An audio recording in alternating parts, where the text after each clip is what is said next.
And just like that, it's over. The Guardians' miracle season has come to an end. They lose to the Tigers this afternoon, or evening if you want to call it that.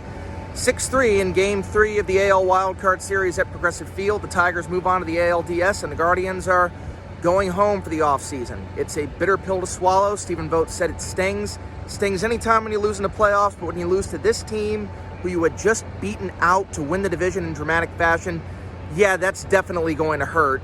And it's going to maybe put a bit of a damper on what was a special run by the Guardians in September. What went wrong? Well, the offense really couldn't keep up as they did at some of their darker points this year. Jose Ramirez had a couple of moments, but other guys like Steven Kwan, Kyle Manzardo, they struggled mightily.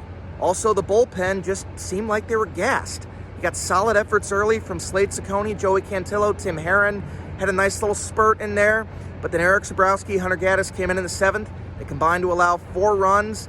You just felt like they were tired, and I got to say it, the absence of Emmanuel Clase looms pretty large.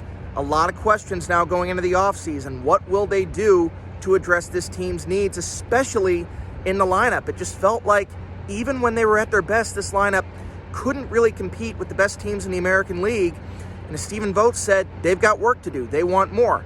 What that means, that remains to be seen. But for now, we're just all going to have to swallow this very, very bitter pill and take that sting, as Stephen Vogt said. A very sad end of the season, a very fun season for the Guardians, but at the end of the day, their World Series championship drought will extend to 78 years once spring training begins in February 2026.